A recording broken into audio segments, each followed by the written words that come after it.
మహిమ కలుగునుగాక. హల్లెలూయా చెప్తాం బిడ్డలారా, హల్లెలూయా. రాత్రి కాల సమయంలో ఈ ఉపవాస కూడిక, ఈ మొదటి దినం 2వ సెక్షన్, ఈ రాత్రి దయగలిగిన దేవుడు మన పక్షము నుండి మరలా ఈ నూతన సంవత్సరంలో ఈ 3 దినాలు పరిశుద్ధాత్మ దేవుడు మనకు అనుగ్రహించిన ఈ శ్రేష్టమైన ఉపవాస కూడికలను బట్టి ప్రభును స్తుతిస్తూ, బిడ్డలారా, దేవుడి నూతన సంవత్సరంలో ఈ ప్రారంభపు మొదటి నెల మరలా ప్రభు మనల్ని ప్రేమించి, గ్రామాన్ని ప్రేమించి, సార్వత్రిక సంఘాలను ప్రేమించి, ఆయన కృప మనకు తోడుగా ఉంచి గడిచిన సంవత్సరం అంతా కాపాడి మళ్ళీ నూతన సంవత్సరంలో ఈ 15, 16, 17 ఈ 3 తారీఖులు పరిశుద్ధాత్మ దేవుడు మనకిచ్చినందుకు ప్రభును స్తుతిస్తూ, పగటి వేళ పరిశుద్ధాత్మ దేవుడు తన కార్యాన్ని జరిగించారు. ఈ రాత్రి కూడా పరిశుద్ధాత్మ దేవుడు తన కార్యమును జరిగించునుగాక. ఆమేన్ చెప్తాం. ఆమేన్. రాత్రి కూడా వచ్చిన మీకు అందరూ ప్రభు పేరిట వందనాలు. లేఖన భాగంలోనికి వెళదాం. అపోస్తుడైన పౌలయ్య తిమోతికి పత్రిక రాస్తూ 3వ అధ్యాయము 15వ వచనం. మొదటి తిమోతి పత్రిక 3వ అధ్యాయము 15వ వచనం. అయినను నేను ఆలస్యము చేసిన ఎడల దేవుని మందిరములో, అనగా జీవము గల దేవుని సంఘములో జనులు ఎలాగున ప్రవర్తింపవలెనని అది నీకు తెలియవలెననియు ఈ సంగతులను వ్రాయుచున్నాను. ఆ సంఘము సత్యమునకు స్తంభమును ఆధారమునై ఉన్నది. ఇటు చూడండి, అపోస్తుడైన పౌలు గారు ఈ తిమోతికి పత్రిక రాస్తూ ఆ సంఘాన్ని గురించి ఒక అద్భుతమైన మాట చెప్తూ ఉన్నాడు. సంఘాన్ని గురించి ఏమంటారంటే, జీవము కలిగిన దేవుని సంఘం. చెప్పండి, సంఘం అది. సంఘం ఎవరిది? అంతే కదా. మా సంఘం, మా సంఘాలు, మేము కట్టాము సంఘాలు, మేము సంపాదించాము సంఘాలు, మావి. నో, దేవుని చిత్తము లేకుండా, దేవుడు కట్టకుండా సంఘాలు ఎక్కడ ఏర్పడవు.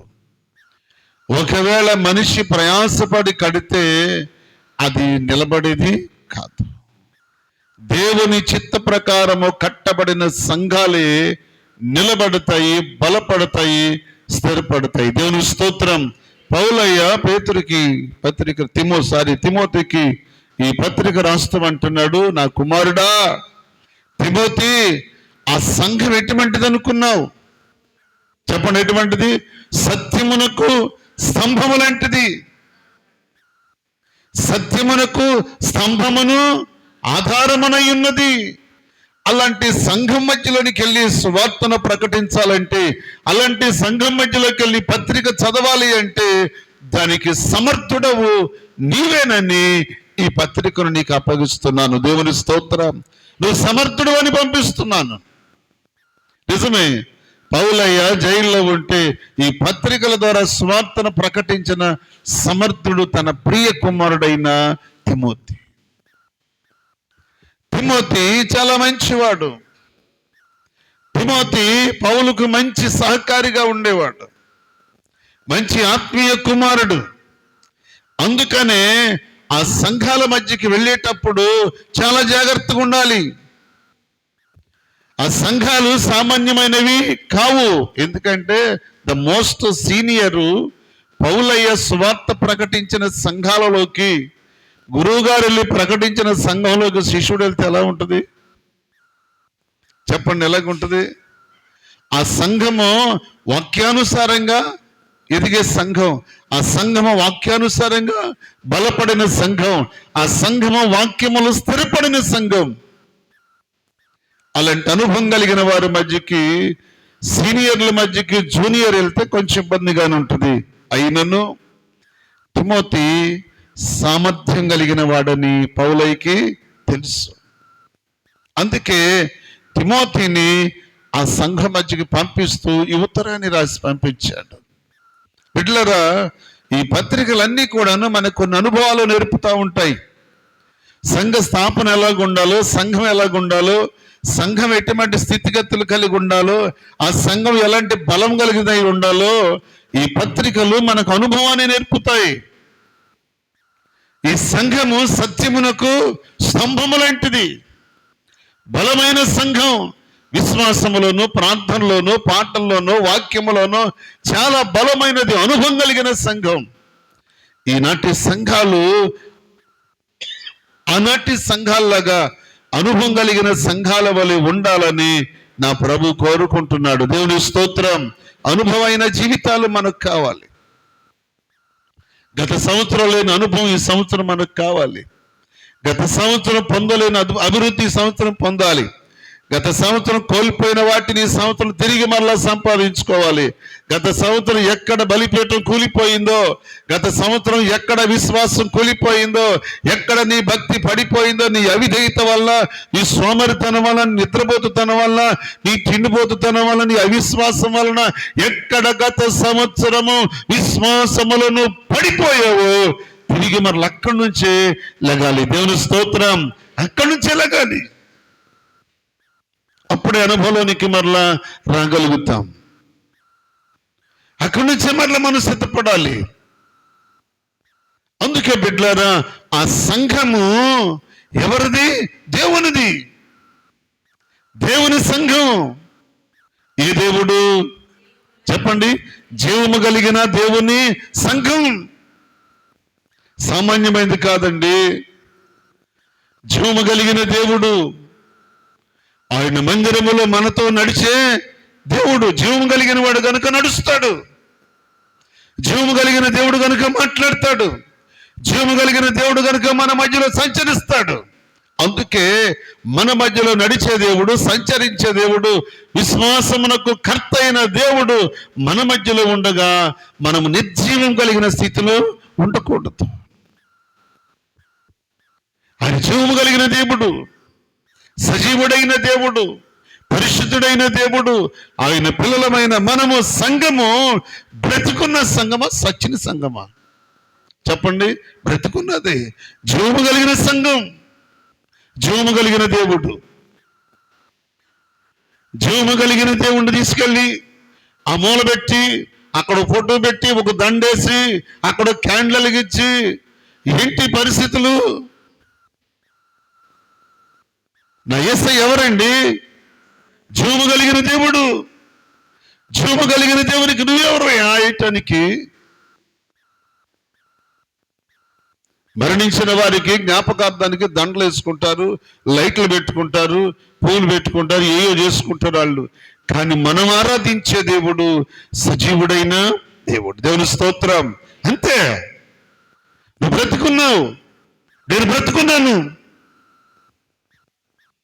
అక్కడ పెద్ద ఫోటో పెట్టినది, దానికి దండేశారు అనుకోండి, ఏమనుకుంటారు?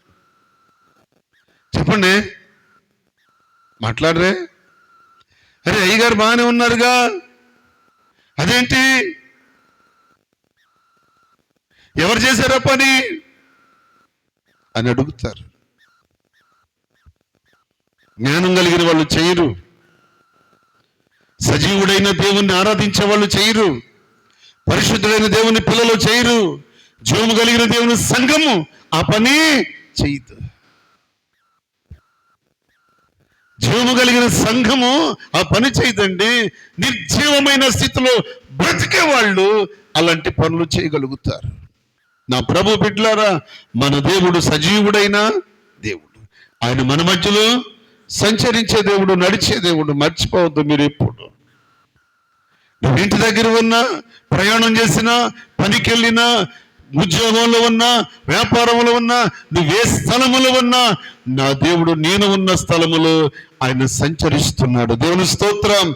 ఇది ఎప్పుడు మర్చిపోవద్దు. ఆయన సన్నిధిలో ఉన్న మనం జీవం కలిగిన దేవుని పిల్లలం. జీవము కలిగిన దేవుని సంఘము ఎలాంటిదో తెలుసా? సత్యమునకు స్తంభమును ఆధారమై ఉన్నది, ఆధారమై ఉన్నది. అలాంటి జీవము కలిగిన సంఘం దేవుని మందిరములో ఆర్భాటముతోను సంతోషముతో పరవశిస్తూ ఆయన స్తుతిస్తూ ఆనందిస్తూ ఆయన సన్నిధిలో సంతోషంగా ఆయన మాటల కొరకు ఎదురు చూడాలి. దేవుని స్తోత్రం. రెండో మాట మీకు జ్ఞాపకం చేస్తాను. పరిశుద్ధ గ్రంథములు అపోస్తలుల కార్యాలు 9వ అధ్యాయం 31వ వచనం. అపోస్తలుల కార్యాలు 9:31. కావున యూదయ గలిలయ సమరయ దేశములందంతటా సంఘము క్షేమాభివృద్ధి నొందుచు సమాధానము కలిగి ఉండెను. దేవుని స్తోత్రం. ఎక్కడెక్కడ? యూదయలోను సమరయలోను, ఎక్కడికి వెళ్ళినా, ఎక్కడ ఉన్నా, ఏ ప్రాంతంలో సంచరించినా అక్కడ ఉన్న సంఘాలు క్షేమంగా ఉండి అభివృద్ధి పొందుతున్నాయి. ఇవన్నీ సంచరిస్తున్న దైవజనుడు సాక్ష్యం ఇస్తున్నాడు. యూదయలోకి వెళ్ళాను, గలిలయకి వెళ్ళాను, యెరూషలేముకి వెళ్ళాను, ఎక్కడ చూసినా సంఘాలు ఎలాగున్నాయంట? సంఘాలు ఎలాగున్నాయంట?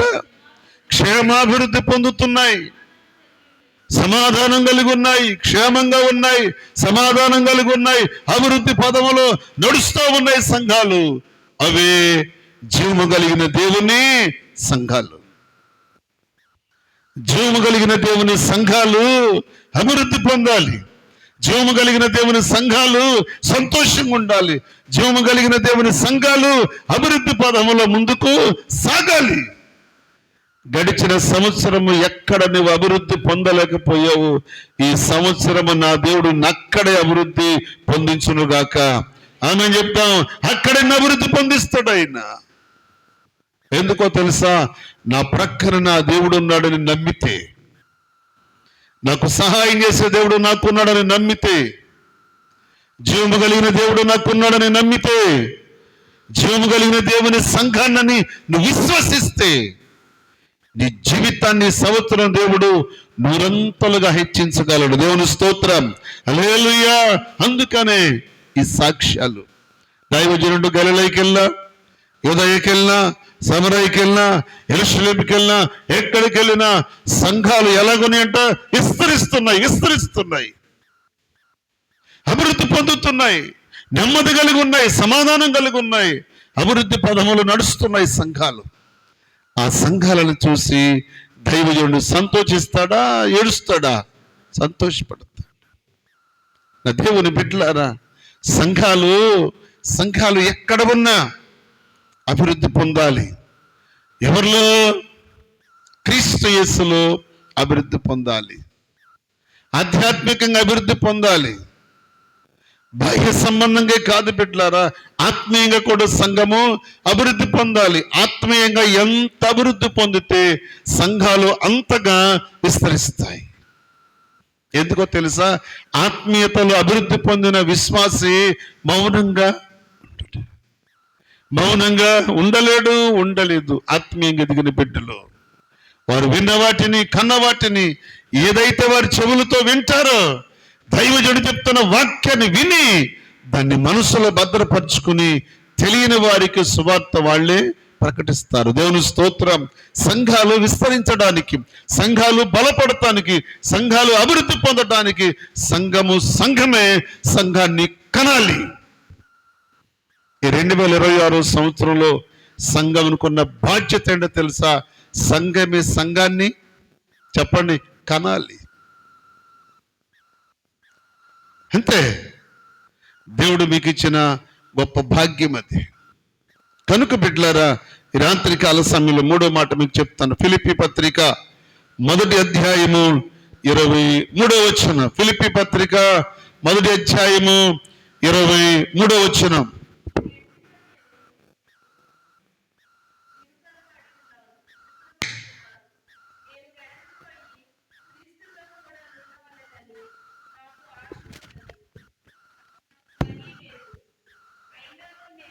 అయినను నేను శరీరమందు నిలిచి ఉండుట. చదువు, కంటితోనే చదువు.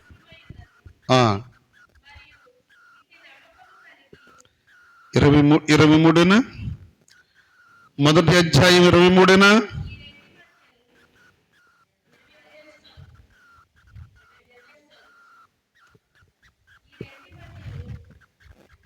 చదువమ్మా.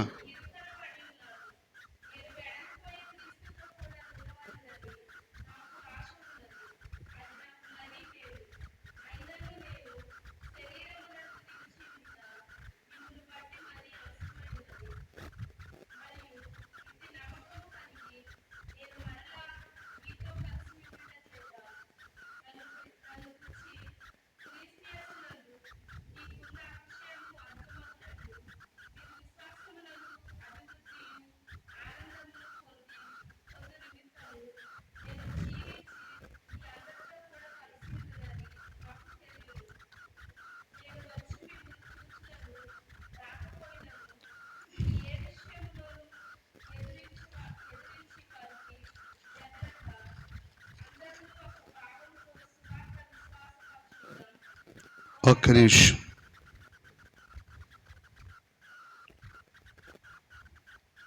ఏముంది అక్కడ?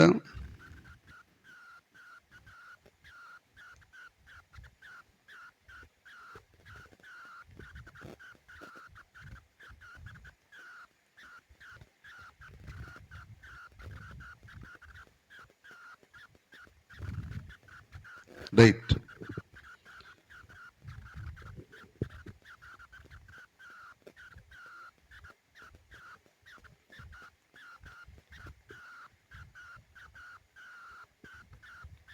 ఓకే, కొంచెం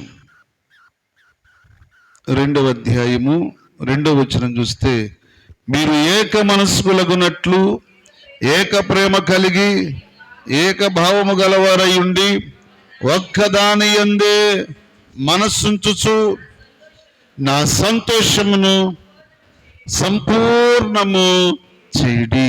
చాలు. పౌలయ్య ఈ ఫిలిప్పీ సంఘంతో అంటున్నాడు, ఒక్కదాని యందే మీరు ఏం చేయాలంట? విశ్వసించాలి. దైవజనుడికి సంతోషం, ఆ సంతోషాన్ని సంఘం ఏం చేయాలంట? సంపూర్ణం చేయాలంట. స్తోత్రం చెప్పండి. సంతోషం అది సంపూర్ణంలోనికి రావాలి, సంపూర్ణత కలిగి ఉండాలి. అలాంటప్పుడే ఆ సంఘమే క్రైస్తవ సంఘముగాను, ఆ సంఘమే క్రీస్తు యేసు సంఘముగాను, ఆ సంఘమే చెప్పండి జీవము కలిగిన దేవుని సంఘం. సంఘము ద్వారా దైవజనుడికి సంతోషం ఉండాలి.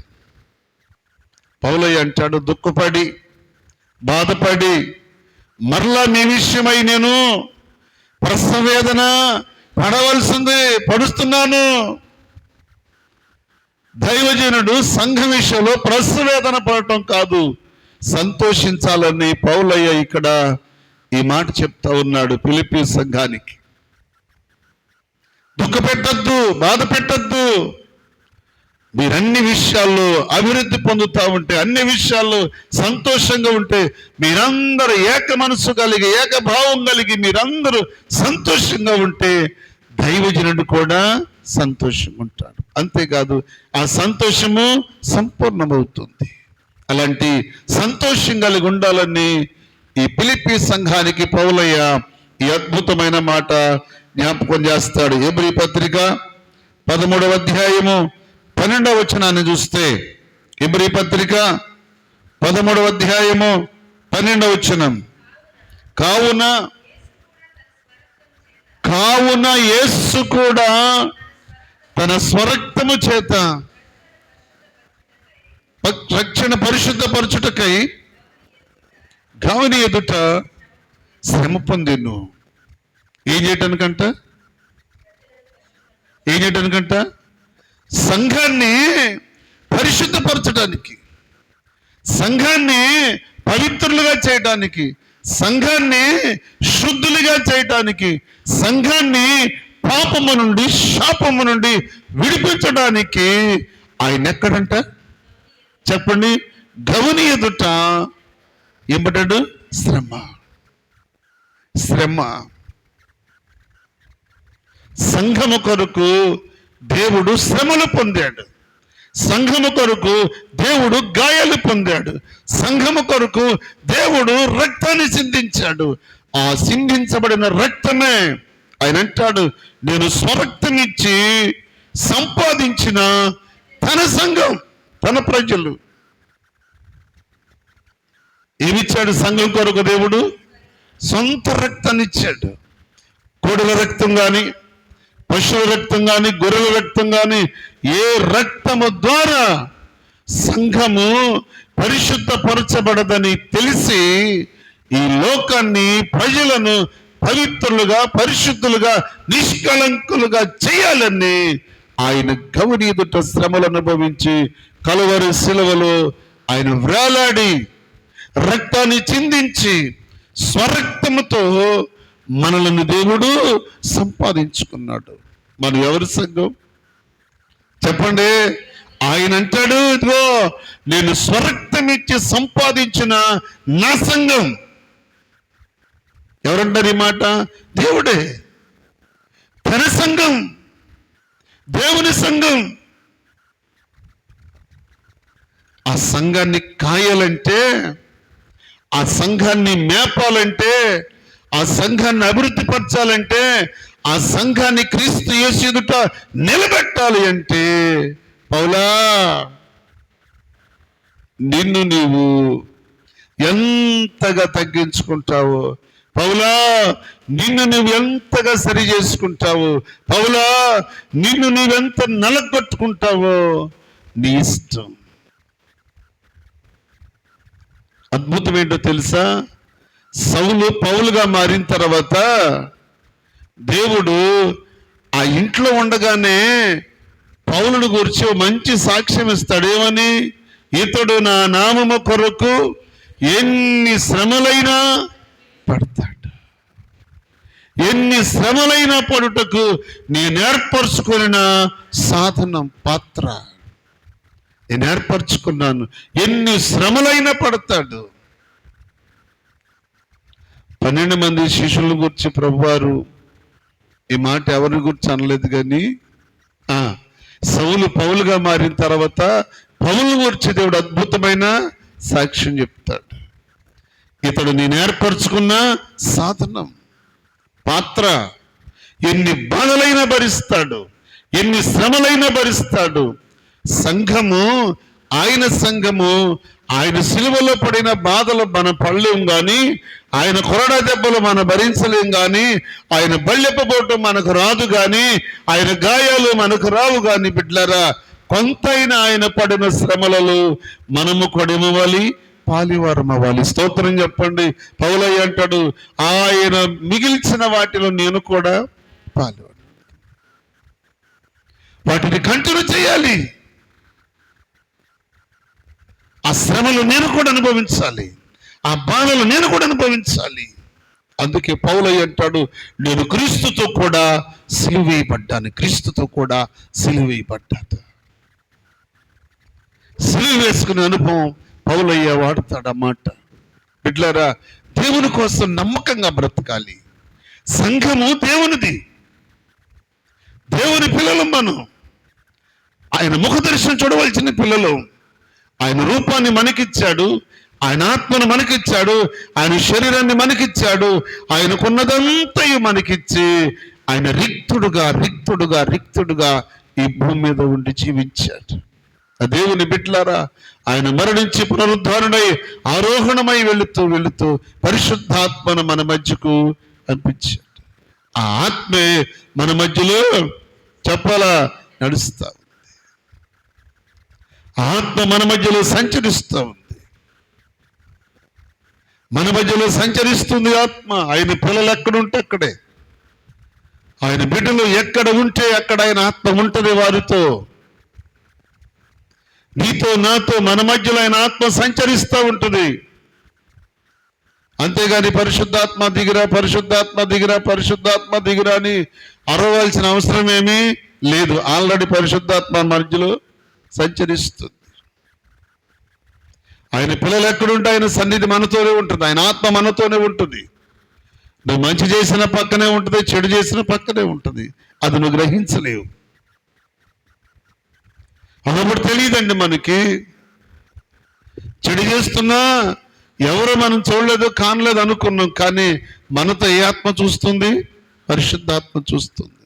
సత్యం మనకు తెలియక, అలాంటి విషయాలు మనకు బోధించిన వారు లేక, మతములో మత పిచ్చిలో పడి ఆ మతములోనే మగ్గి ఆత్మ సంబంధమైన సంగతులు బయలుపరిచేవాడు లేక, పరిశుద్ధాత్మ ప్రత్యక్షతను బయలుపరిచేవాడు లేక, జీవాన్ని గురించి మరణాన్ని గురించి ప్రకటించేవాడు లేక, అనుకూలమైన బోధ చేస్తూ, సంఘానికి అనుకూలమైన బోధ చేస్తూ, కవిస్తూ, నవ్విస్తూ, జోకులేస్తూ, రకరకాలైనటువంటి మాటలు చెప్పుకుంటూ, కథలు చెప్పుకుంటూ, ఆ పెట్ట కథలు, ఈ పెట్ట కథలు, చేపల కథలు చెప్పుకుంటూ సువార్తను ప్రకటించారు. అందుకే ఎవరికి మనసులోనికి వాక్యము వెళ్ళలేదు.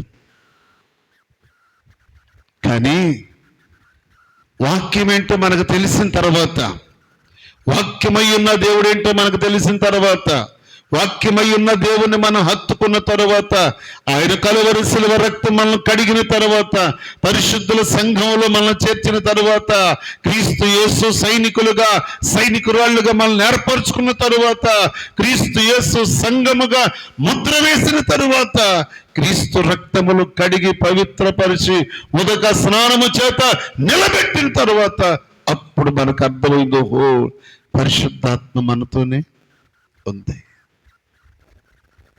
పరిశుద్ధాత్మ మనతోనే ఉంది. ఒకప్పుడు పరిశుద్ధాత్మ మనతో ఉందన్న సంగతి మనకి తెలియలేదు బిడ్డలారా. మనకి ప్రకటించిన వాడు కూడా లేడు. మతాల పిచ్చిలో బ్రతికి ఆత్మీయతను పోగొట్టుకుని, కొంత ఆయుష్కాలను లోకానికి దారబోసి, లోకానికి బానిసలుగా బ్రతికి, ప్రత్యక్షతను పోగొట్టుకుని, పరిశుద్ధతను పోగొట్టుకుని, దేవుని బిడ్డలుగా బ్రతకడానికి ఇష్టం లేక లోక సంబంధులుగా బ్రతికిన గతించిన కాలమిక చాలు అనుకున్న తరువాత యేసుక్రీస్తు ప్రభువును సొంత రక్షకునిగా అంగీకరించిన తర్వాత అప్పుడు మనకు అర్థమైందో, పరిశుద్ధాత్మ అభిషేకం మన మీద ఉంది, అభిషేకం మన మీద ఉంది. అద్భుతం ఏంటో తెలుసా? దావీదు పాపం చేసిన అభిషేకం పోలే. సంసోను పాపం చేస్తే పోయింది. కానీ దావీదు పాపం చేసిన ఏం పోలేదు? అభిషేకం పోలే.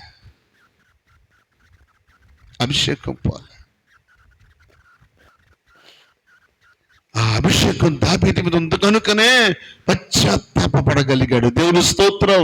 ఏడవగలిగాడు, ఒప్పుకోగలిగాడు, చెప్పుకోగలిగాడు, విడిచిపెట్టగలిగాడు. ఈనాడు చాలా మంది ఒప్పుకోక, చెప్పుకోక, విడిచిపెట్టలేదు కనుకనే అందుకే పరిశుద్ధాత్మ వారి నుండి వేరైపోయింది. పరిశుద్ధాత్మ చాలా మంది మీద లేదు. అందుకే వాళ్ళు లోకంలో బ్రతుకుతున్నారు, లోకాశలో బ్రతుకుతున్నారు. శరీరాశలకు చావలేదు, శరీర కోరికలకు చావలేదు. ఇంకా వారి ఇష్టానుసారమైన బ్రతుకుతున్నారండి. క్రీస్తు రక్తములు కడగబడి పాపానికి బానిసలుగా బ్రతుకుతున్నారు. సాతాను యొక్క కవిగిట్లో బందీలుగా బ్రతుకుతున్నారు. ఈరోజు చాలా మంది జీవితాలు విడుదల పొందట్లేదు ఇంకా. అందుకే వాళ్ళు పేరుకు మాత్రమే బ్రతుకుతున్నారు, కానీ వాళ్ళు చచ్చిన వాళ్ళతో సమానం.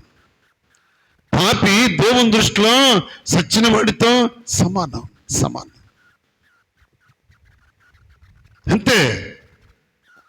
ఒకప్పుడు ఇష్టానుసారంగా బ్రతికి రక్షించబడి ఇష్టానుసారమైన జీవితాన్ని వదిలిపెట్టి ఒప్పుకొని విడిచిపెట్టాను, పరిశుద్ధతను కలిగి ఉన్నానని బాప్తిసం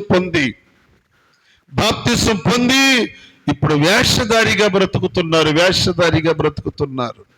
ఒకప్పుడు వేశ్య జీవితం జీవించిన వాళ్ళు రక్షించబడిన తర్వాత ఇప్పుడే బ్రతుకుతున్నారు, వేషధారి బ్రతుకుతున్నారు.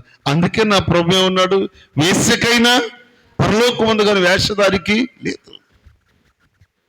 ఈ రోజున నటిస్తున్నారండి. నటిస్తున్నారు. కాల్చబడిన అనుభవంలోనికి వస్తే, పుటమ వేయబడిన అనుభవం కలిగిన బిడ్డలైతే క్రీస్తు యేసు సంబంధులుగా బ్రతుకుతారే గాని సాతానుకు బ్రతుకులు ఇవ్వరు. ఈరోజు ఎంతోమంది ఎంతోమంది వేషధారి జీవితాలే. ఆదివారం వస్తే వీళ్ళకంటే భక్తి కలిగిన వాళ్ళు లేరు అనుకోవాలి. సమాజం చూస్తుంది. నువ్వెవరిని మోసం చేస్తావు? దేనికి ముసుగేస్తావు? నువ్వు ముసుగు. కొరింథీ సంఘాన్ని పౌలు అంటాడు, ఓ కొరింథీ సంఘమా, మీ ముసుగులు తొలగిపోవాలి. ముసుగు తొలగిన రోజునే ప్రత్యక్షత ఏంటో తెలుస్తుంది. ఈరోజు చాలా మంది ముసుగుల్లో బ్రతుకుతున్నారు బిడ్డలారా. కొంతమంది బిడ్డలు ఆత్మీయతకు క్రీస్తు యేసు రక్తంలో కడగబడి సంఘములో సంఘ సాక్షిగా బ్రతుకుతున్న బిడ్డలు ఉన్నారు. సంఘానికి వెలుపల బ్రతుకుతున్న వారు కూడా ఉన్నారు. అట్టి వారిని గురించి నా దేవుడు మరలా దుఃఖపడుతున్నాడు. సంఘంలో చేర్చబడి సంఘం అనుభవం కలిగి సాక్ష్య జీవితం కలిగి బ్రతకవలసిన బిడ్డలు సంఘం వెలుపల బ్రతుకుతున్నారు. అందుకే పౌలయ్య అంటాడు, ఇదిగో అటువంటి వారిని బహిష్కరించు. అలాంటి వాళ్ళు వద్దు సంఘంలో బహిష్కరించు. ఆనాటి సువార్త అలా బహిష్కరించారు కనుకే వాళ్ళు సచ్చి మరలా తిరిగి వచ్చి దేవునికి సాక్షులుగా బ్రతికారు బిడ్డలారా. ఈనాడు బహిష్కరించక ఎందుకు? మనం వెలివేయ అవసరం లేదు. వెలివేయడం బ్రతుకులే వాళ్ళు బ్రతుకుతున్నారు. అందుకే పౌలయ్య రోమా సంఘానికి రాస్తూ అంటాడు, ఇదిగో మిమ్మును బట్టే కదా, ఎవరి మధ్యలో? అన్ని జనుల మధ్యలో నా నామం దూషించబడుతుంది. ఎంత దరిద్రం అండి ఇది, ఎంత దరిద్రం అండి. విశ్వాసంగా బ్రతికే బిడ్డలను కూడా అవిశ్వాసులతో పోలుస్తున్నారు. ఈరోజు సంఘంలో ఉంటారండి, ఆత్మీయంగా బ్రతికే బిడ్డలు ఉన్నారు. క్రీస్తు యేసుకు సజీవ సాక్షులుగా బ్రతుకుతున్న బిడ్డలు ఉన్నారు, కాదంటలేదు. దేవుని పిల్లలు నీతి కలిగి కొందరైనా బ్రతుకుతున్నారు కనుకనే సంఘములో ఇలా ఉండగలుగుతున్నాం. ఎట్లారా? సంఘము ఎవరిది? దేవునిది. సంఘము దేవునిది. ఆయన పిల్లలు మనం. దేవుని పిల్లలమని చెప్పుకుంటాం కానీ దేవునికి వారసత్వం లేకుండా బ్రతుకుతున్నాం. ఒక మాట చెప్పి నేను ముగిస్తాను. ఇర్మీయా గ్రంథం 10వ అధ్యాయం 10వ వచనం. దానికి ఒక్క నిమిషం ముందు యెహోషువ గ్రంథం 3వ అధ్యాయం 11వ వచనం. యెహోషువ గ్రంథం 3వ అధ్యాయం 11వ వచనం.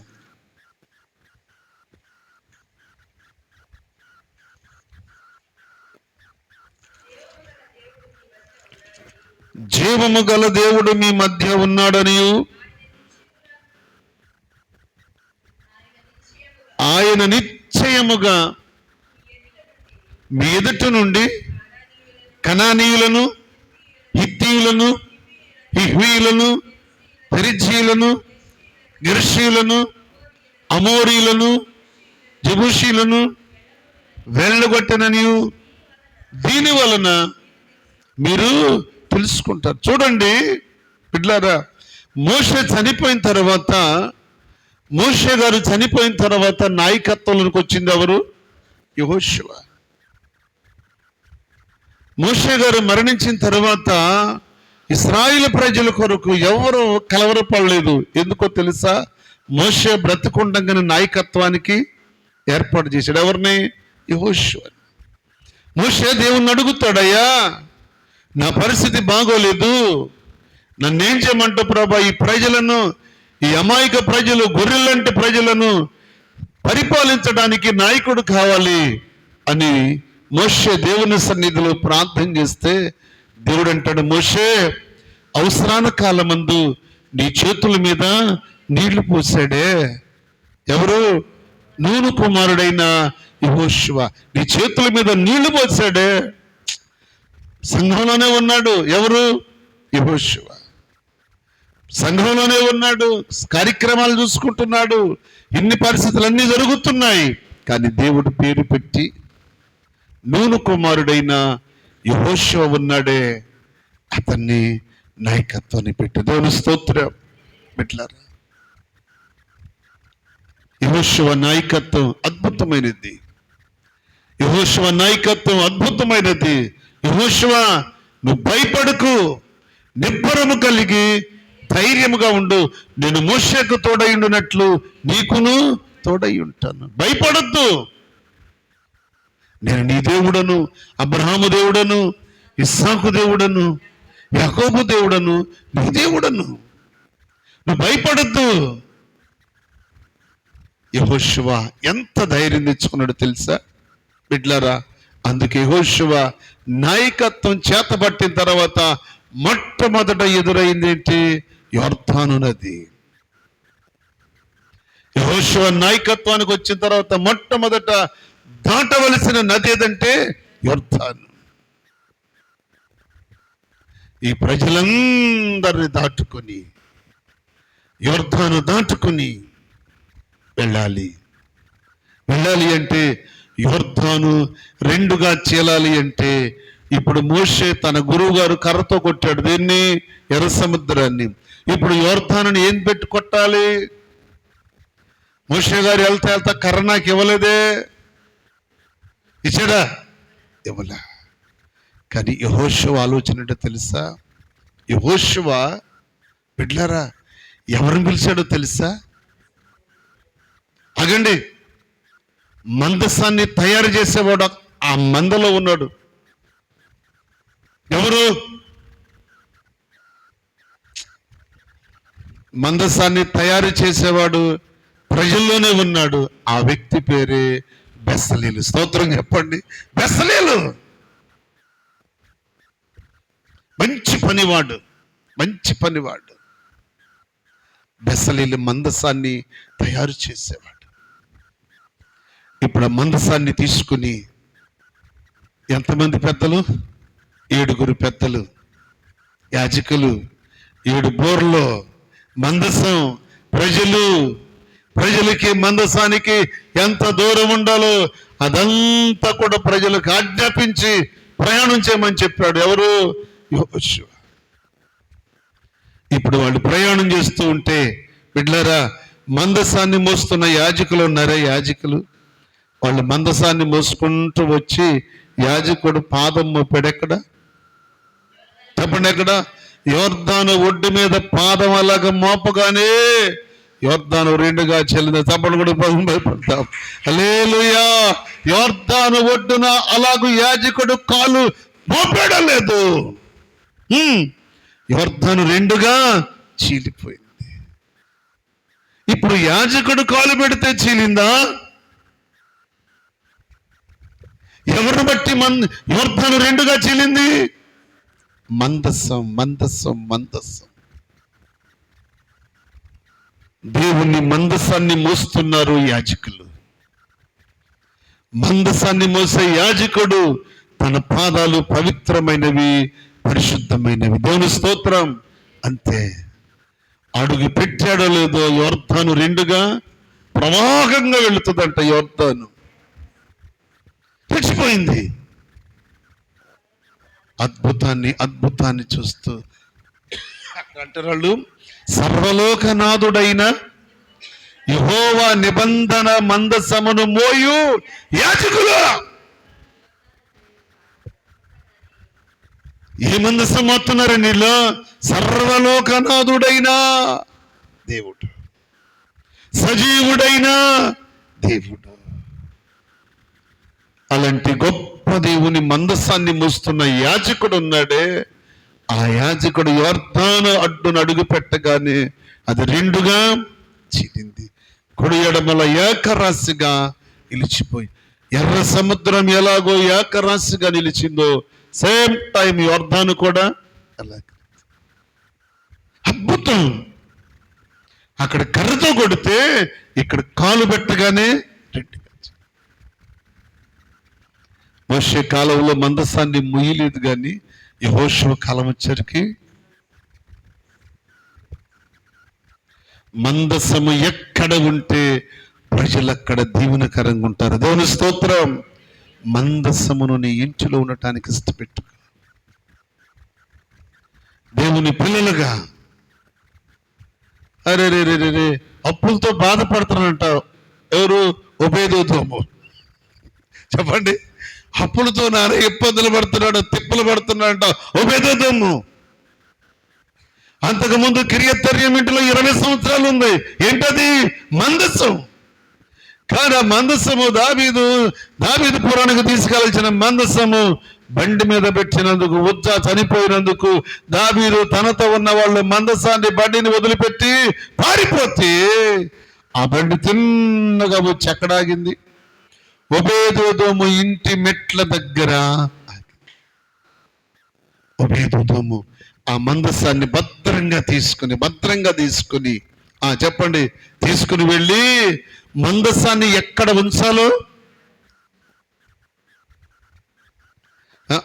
మనోళ్ళు కొంతమంది ఏం చేస్తారంటే బైబిల్ని ఇక్కడ తీసుకెళ్ళిపోయి ఆ సెల్ఫ్లో వాళ్ళ బట్టలు ఉంటాయి కదా, ఆ బట్టల మధ్యలో దీన్ని కూడా పెడతారు. ఆ సెల్ఫ్లో బట్టల దగ్గర ఆ టీవీ ముందు పెడతారు. మళ్ళీ టీవీ ఉంటుంది కదా, దానికి వేస్తారు టేబుల్. దేనికి? బైబిల్ కాదు వేసేది వీళ్ళు. దేనికి? టీవీకి టేబుల్ పెట్టి దీన్ని కూడా తీసుకెళ్ళి అక్కడ పెడతారు. ఇక్కడ నాయన టీవీ చూసుకుంటాను. దీన్ని ఎక్కడ పెట్టాలి? పరిశుద్ధ గ్రంథము, పరిశుద్ధుడైన దేవుని గ్రంథాన్ని పరిశుద్ధత కలిగిన స్థలంలోనే పెట్టాలి.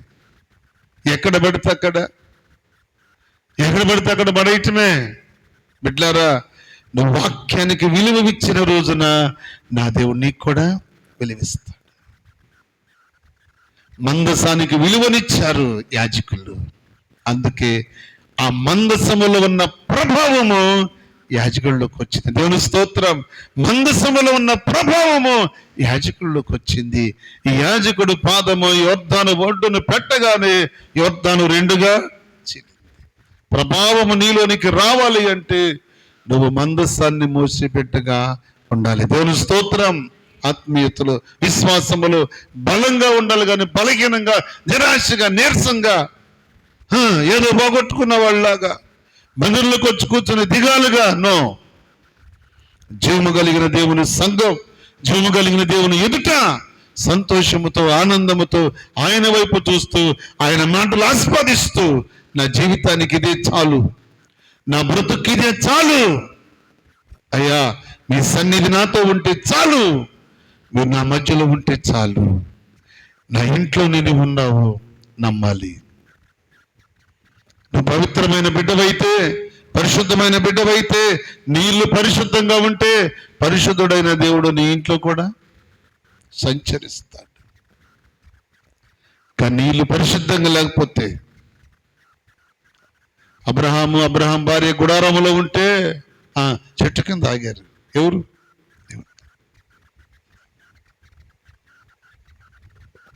కానీ అబ్రహాం ఇంటి దగ్గర శుభ్రంగా సమృద్ధిగా భోజనం చేశారు.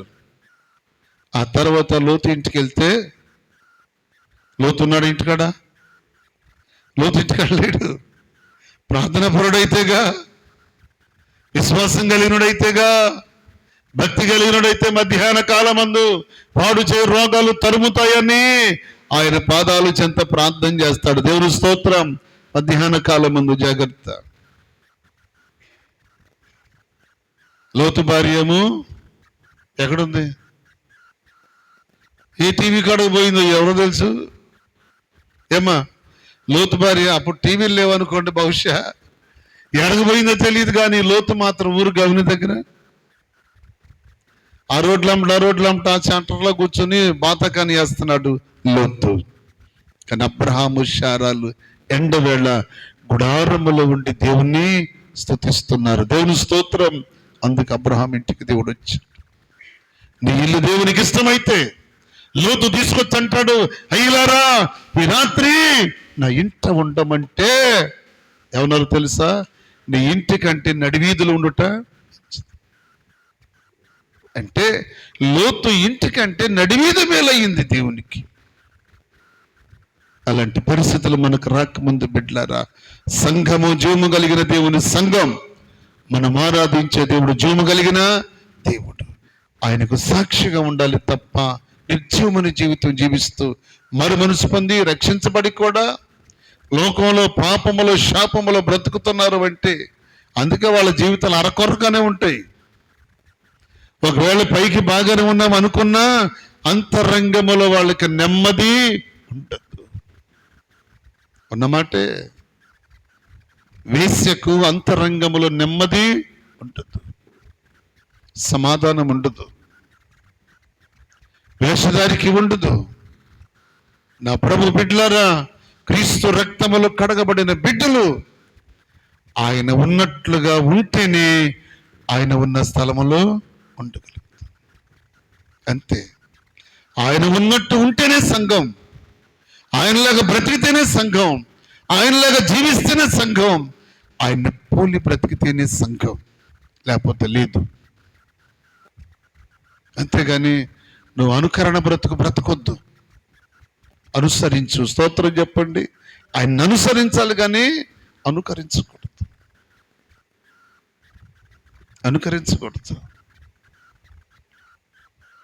ఒకసారి కాన్ఫరెన్స్కి వెళ్ళి నైట్ కాన్ఫరెన్స్ అయిపోయింది, జస్ట్ అలా పడుకున్నాం. పైకి వెళ్ళి డాబా పైకి వెళ్ళి సకాలం కదండి, మైక్ వినపడుతుంది మాకు.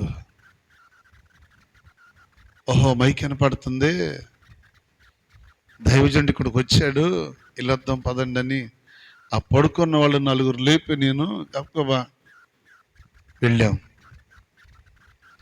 తీరక్కడికి వెళ్తే ఆ దైవజనుడు కాదు కానీ ఆ దైవజనుడిని అనుకరిస్తున్నాడు మరొక దైవజనుడు. ఇక ఆయనలాగానే మాట్లాడుతున్నాడు. సిల్వర్పేటలో కొమ్మరపేటలో వస్తున్న వాళ్ళ మీటింగ్ జరుగుతుంది. అక్కడికి వెళ్ళాం మేము. దగ్గరికి వెళ్ళేసరికి ఏ సన్నగారు కదా అక్కడ ఎవరు ఆ సహవాసంలో సాగు అంటే ఇక్కడికి వచ్చిన తర్వాత ఎవరు అనుకరిస్తారు చెప్పండి? నాయకుడిని అనుకరిస్తారు. దిగిన తర్వాత ఉంటుంది అసలు అలా ఉంటుందంత అది అవసరం. మనకిచ్చిన స్థితి మనకిచ్చాడు. పేతురైకి యోహానైది అంతే కదండి. ఎవరి దానికి వాళ్ళకి ఇచ్చింది, కానీ నాది మీకు రాదు, మీది నాకు రాదు. అలాంటి స్థితి మనకు అవసరం లేదు. అనుకరించే బ్రతుకు మనకొద్దు కానీ అనుసరించే జీవితం కావాలి. అందుకే పౌలు అంటాడు, నేను క్రీస్తును పోలి నడుచుకుంటున్నాను, ఆ ప్రకారం మీరు కూడా నడుచుకోండి. అలాంటి స్థితి కలిగి ఉండాలని ఈ రాత్రి జ్ఞాపకం చేస్తూ ఈ మాటలు ప్రభు మన కొరకై దీవించును గాక. ఆమేన్.